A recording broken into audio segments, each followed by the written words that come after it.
Hello, my brothers and sisters. This is part 2 of Arise and Measure.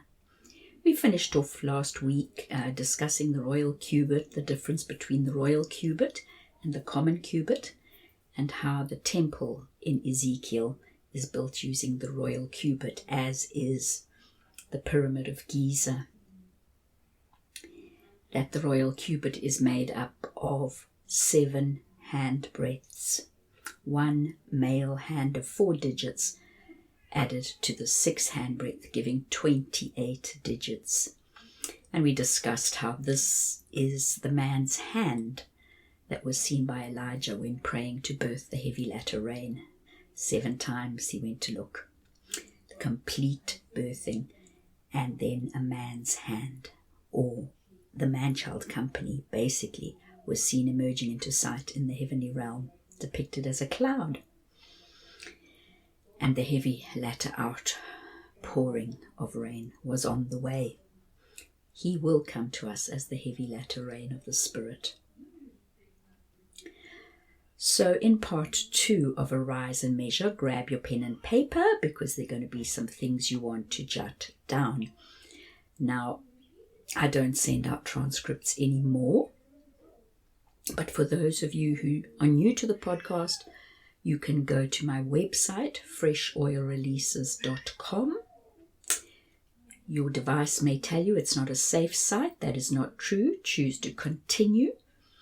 And when you get there, you will find that on the media page, there are links to my podcast, to a Brighteon channel, and on the Storehouse page, there are a lot of things to download. On the books page, you can download my books free. And there is a music page where you can listen to some of the worship music that the Spirit has been pouring out through me in this latter season. The songs of the end time remnant. So Psalm 19 tells us that the stars in the heavens speak a language that we cannot hear, but their message goes throughout the earth. This is not astrology and the telling of fortunes, but the intricately detailed positioning by the hand of God in space of every single star created by the breath of his mouth. And his story is in the constellations. Psalm 19 verse 1 says, "To the chief musician," a psalm of David, "the heavens declare the glory of God, and the firmament shows his handiwork. Day after day pours forth speech, and night after night shows forth knowledge.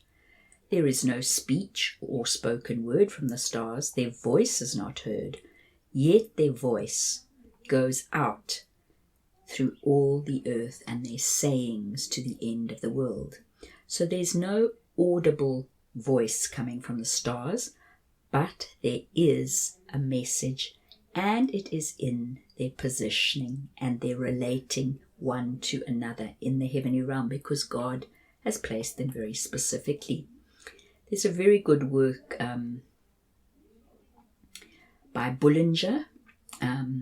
I think it's called The Gospel in the Stars. Is one of the works where you can study these things if you've never heard this concept before. Now, the constellation Orion, mentioned in Job 9, Job 38, and Amos 5, verse 8, depicts the coming prince. The word Orion means coming forth as light, or is light. The brightest star in the constellation Orion is positioned in the right shoulder, and its name is Betelgeuse. Very strange name, which actually means the coming of the branch. Can you hear God say, "I will bring forth my servant, the branch"? Now, the Persian name for this constellation is, and the star Betelgeuse is, the arm. The arm. Remember, we spoke about how the word for arm in Hebrew also means cubit and branch. Now, since the stars were positioned in the heavens during creation, God has been declaring the coming of his servant, the branch, through Betelgeuse. This star in the right shoulder of Orion is a red supergiant, 7 times as big as our sun. Now remember, the right shoulder is where the right arm is connected, and we spoke of Jesus, the Son, being called the right arm of the Lord in part 1 of this message. Astronomers tell us that at present Betelgeuse is slowly dying.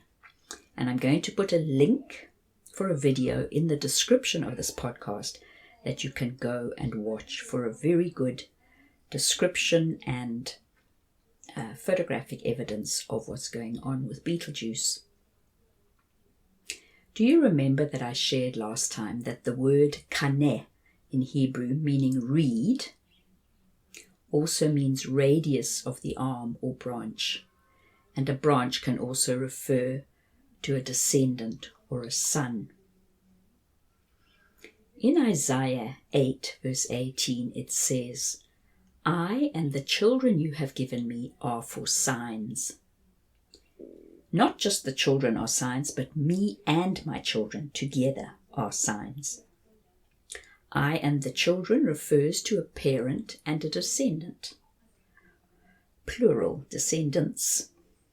A sign is positioned on a journey to indicate what road you are on and where you are going to, and sometimes it will give you the distance to your destination.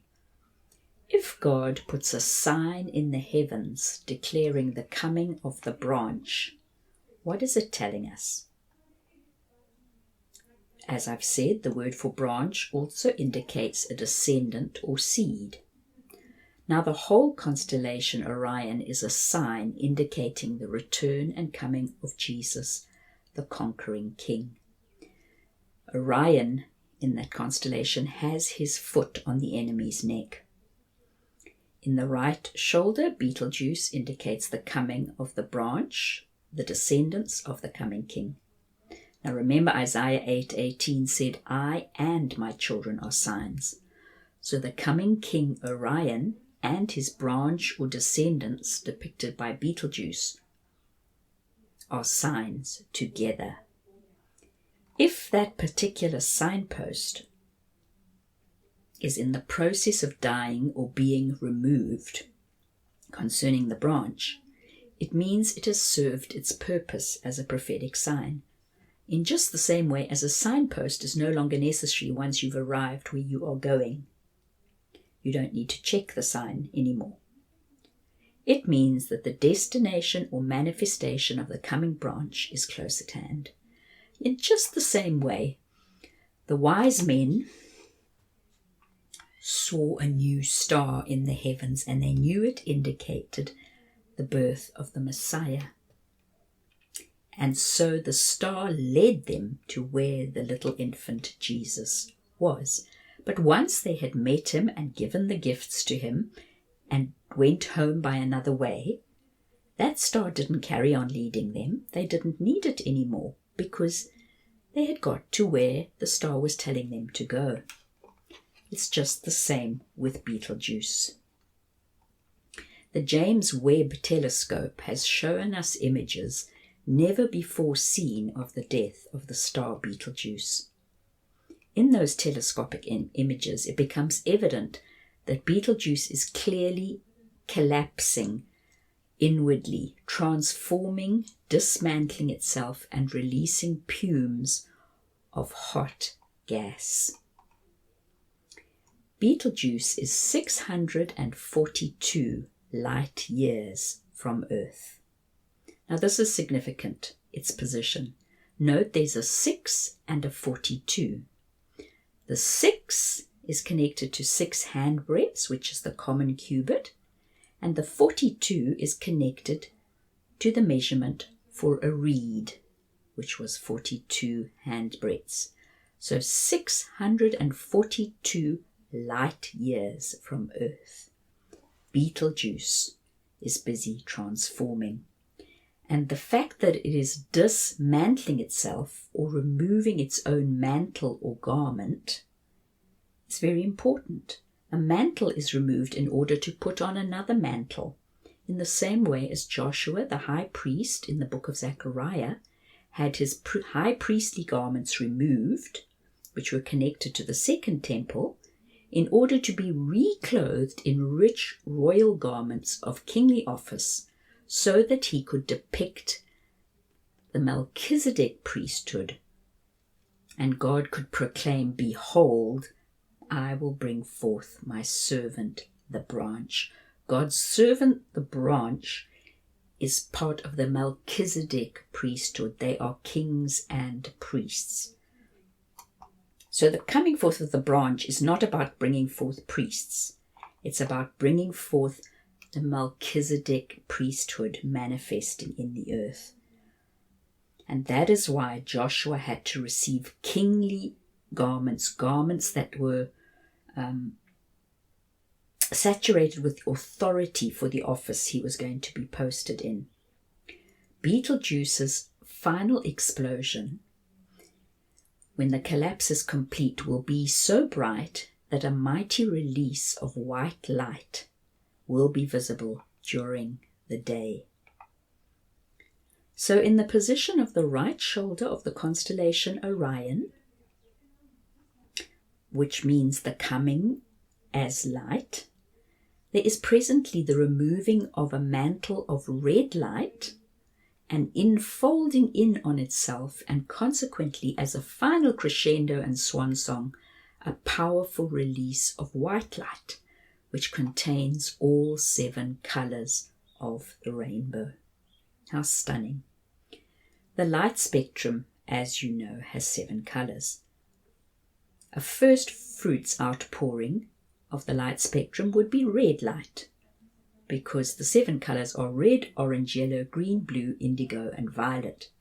Betelgeuse is a red giant, but when the complete death of that mighty sign comes, fullness of light or white light will be released in a mighty pulse of power, depicting the coming or manifestation of the branch or the sons of God, carrying the 7 spirits of God.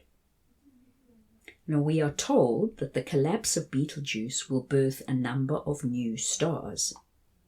Does the book of Daniel not tell us that during the 3.5 years of tribulation, the wise will shine like stars as they lead many to righteousness? When Ezekiel was in Babylon, he had a vision.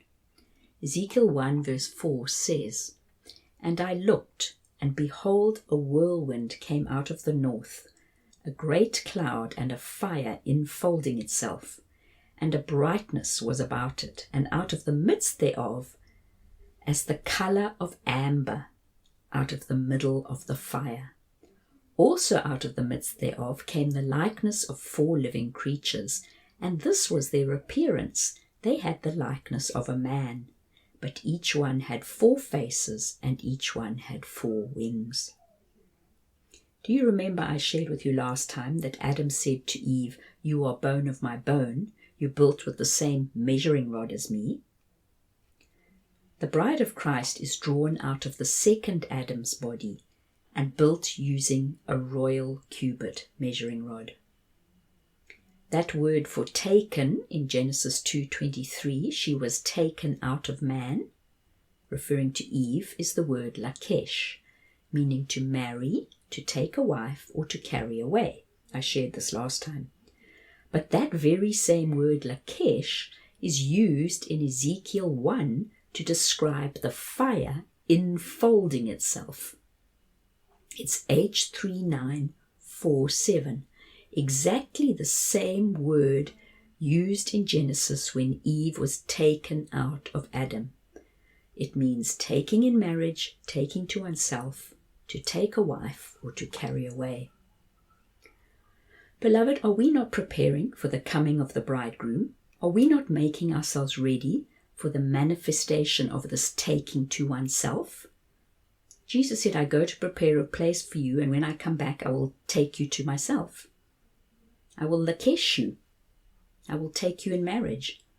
The so-called collapse of Betelgeuse enfolding on itself is advertising the arriving bridegroom. And note that Ezekiel 1:4, I think it is, says that the whirlwind comes out of the north and a great cloud also comes. Is Jesus not coming on the clouds to take us to himself as a prepared bride? Daniel 7 verse 9 tells us that the throne of God manifests as fire. Ezekiel said a whirlwind came out of the north, a great cloud, and a fire enfolding itself, and brightness round about it.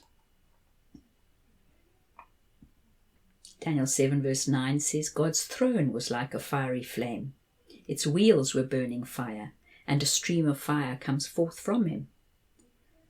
And Ezekiel 1:27 also says that the one on the throne looks like fire with bright light all around.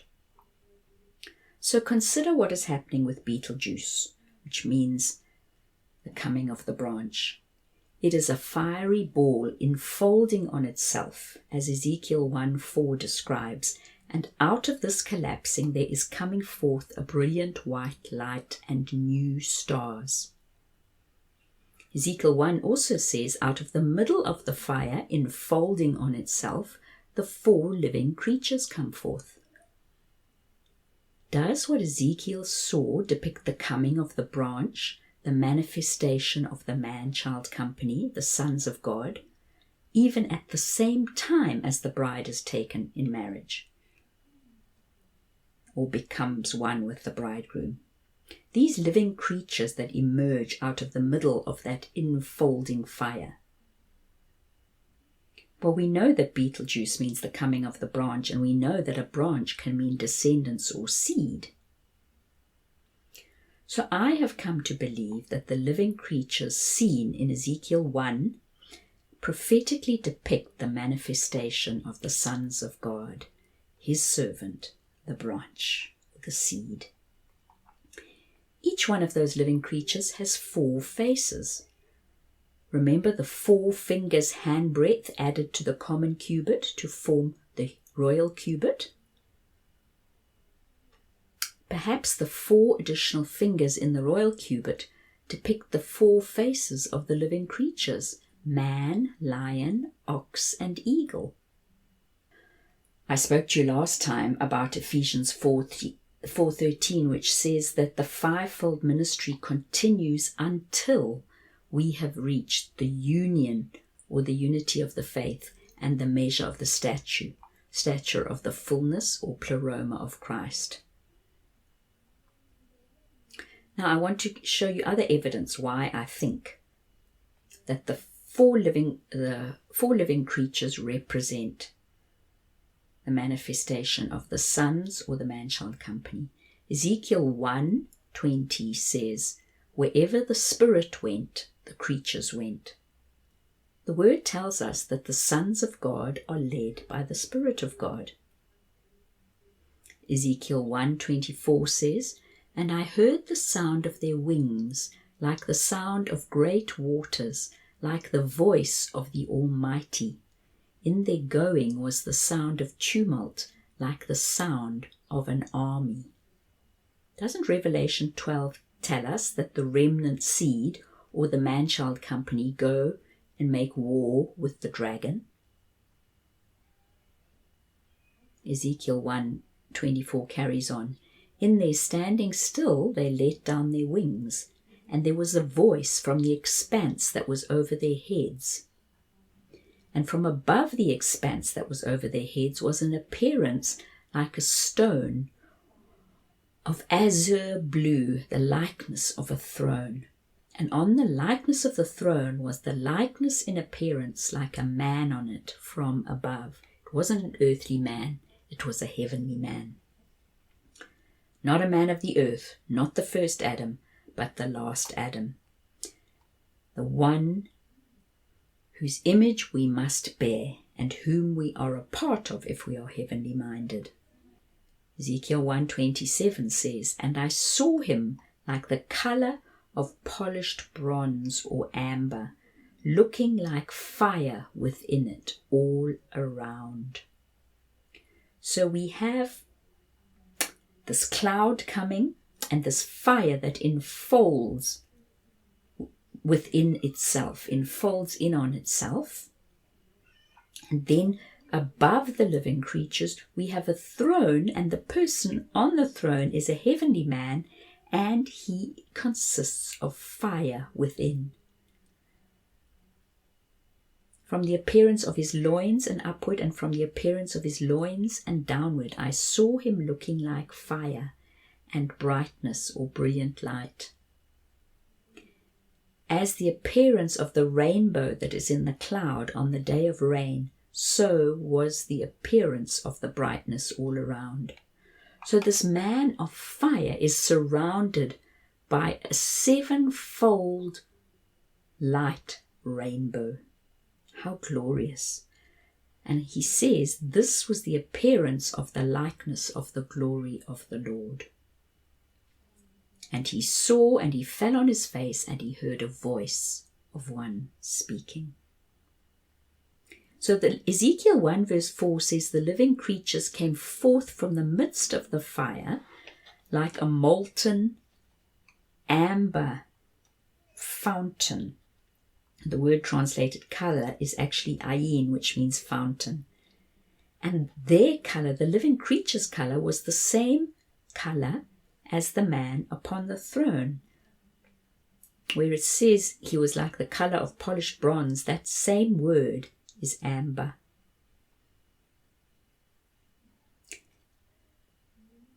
So they were in his image. They were bone of his bone, from the same blueprint, coming forth from the same source. Ezekiel 1 verse 5 says they also looked like a man. So we have a heavenly man on the throne, and then we have 4 living creatures that also look like a man. The same color and substance as the man of fire on the throne. And their 4 faces depict the different aspects of the heavenly man upon the throne's ministry. Beloved, this is the measure of the stature of the fullness of Christ. Son of man, Lion of Judah, the ox, which also is Aleph. Aleph, the first letter of the Hebrew alphabet, its pictograph is an ox, which means the first, the chief one. And then the 4th face was the eagle, prophetic sight. The explosion of Betelgeuse is not a once-off event. The high-energy particles which are released change surrounding space, and power is being released in pulses as transformation happens, as the dismantling occurs and the sons of God are manifested. There's great power and light unleashed. Carbon, oxygen, and iron, plus rare earth metals are being released during these pulses of light. And those are the building blocks of creation.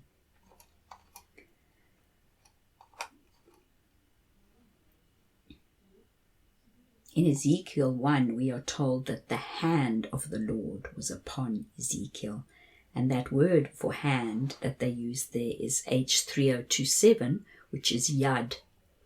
It means an open hand indicating power, means, and direction.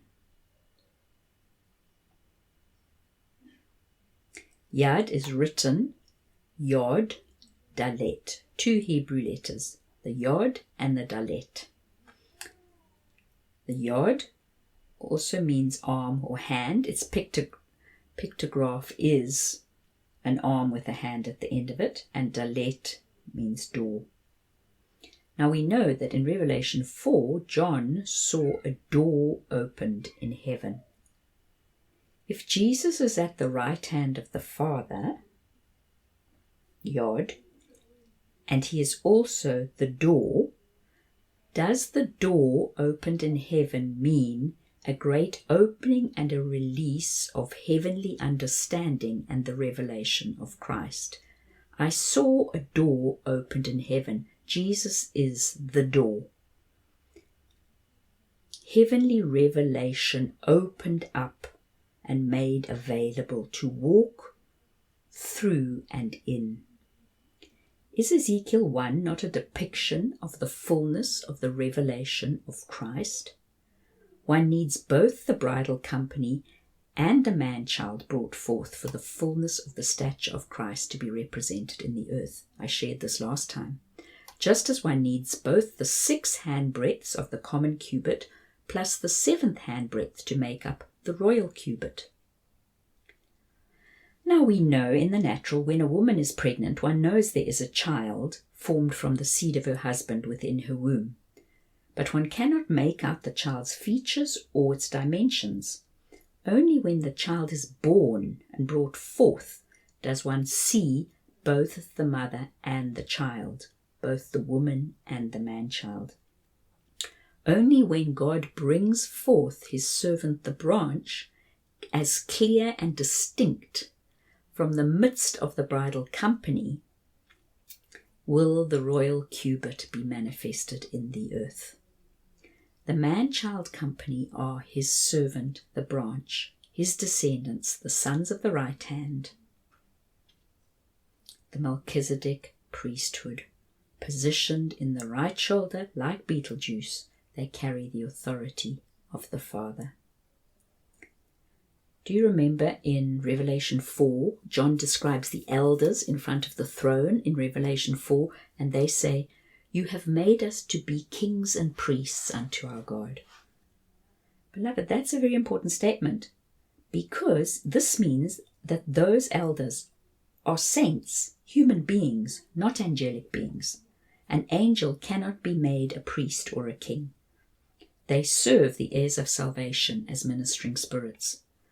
So these ones who say, "You have made us to be kings and priests unto our God," are people, human beings.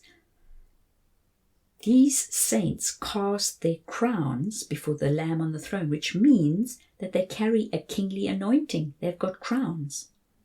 And being both a king and a priest classifies one as part of the Melchizedek order of priests. And the royal cubit is the measure associated with this calling.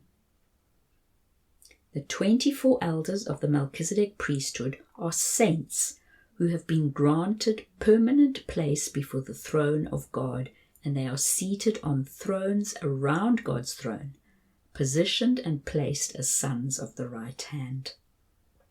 So they have front row seats face to face with the Lamb.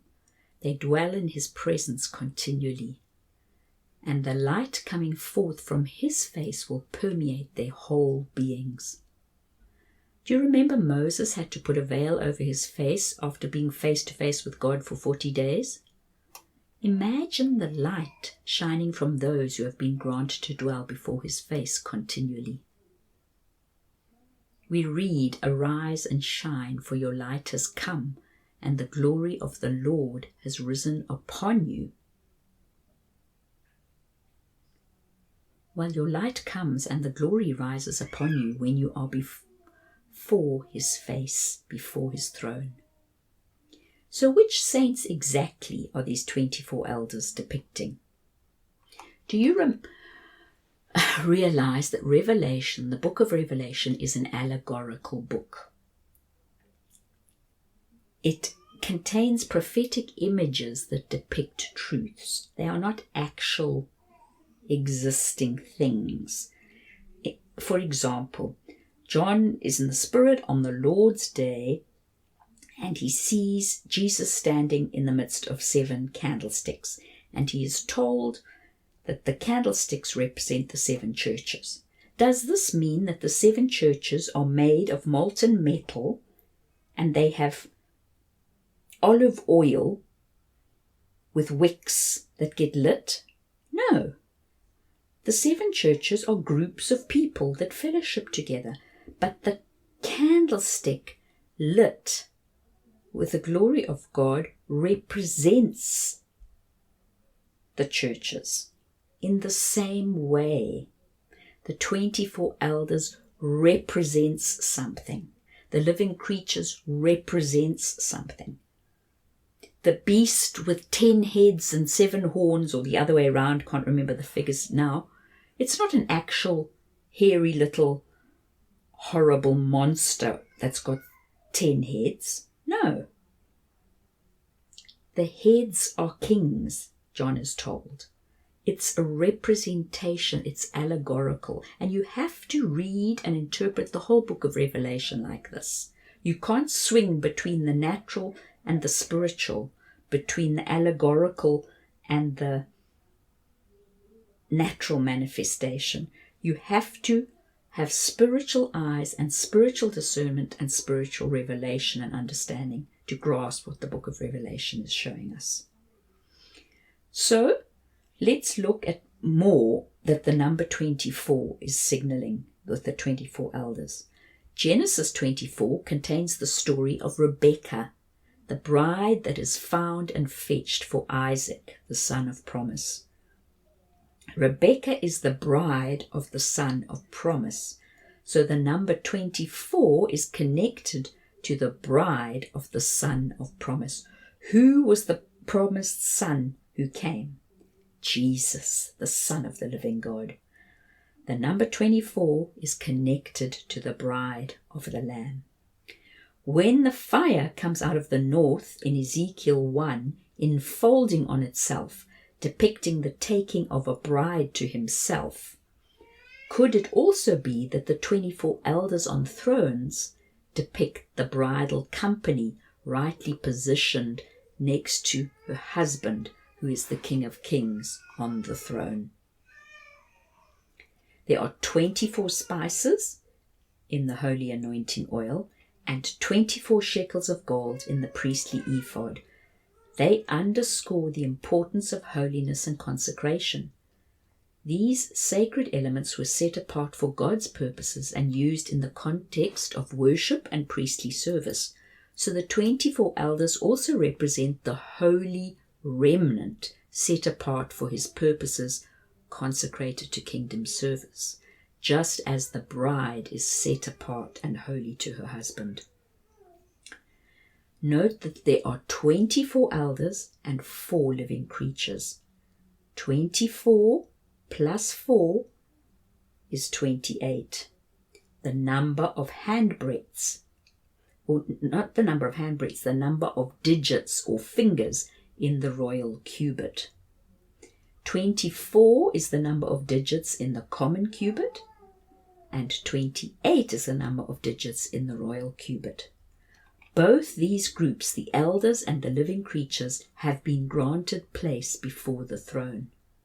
I personally believe that the 24 elders depict the bridal company, the woman who brought forth the man-child in Revelation 12, and the 4 living creatures depict the man-child company, manifesting the 4 faces of Jesus, the man, the ox, the lion, and the eagle. They are completely led by the Spirit and covered with eyes all around, representing continual spiritual vision and the full revelation of Christ as they are given place to stand at the throne. So the royal cubit measure is clearly depicted and confirmed in John's Revelation 4 vision of the throne room. You know, when I was walking on Shavuot, the 2nd of June this year, the whole sky was very stormy. It's winter now here, except one gap in the sky, and it was in the shape of the Hebrew letter Yod, which is the 10th letter of the Hebrew alphabet. The pictograph of the letter Yod, which I've already mentioned a little earlier, is an arm with a hand at the end of it. And the word Yod means arm or hand. So the Hebrew letter Yod is also connected to the cubit, which is made up of the arm and the hand. The gap in the clouds also looks like a shofar, a ram's horn being blown to announce the coming of the bridegroom and the coming of the branch. Now, reading a sign is always about perception and understanding. We can't look at Betelgeuse as it unfolds on itself and assess with our natural mind and say, oh, what a pity, the shape of Orion will be ruined when Betelgeuse is no longer there.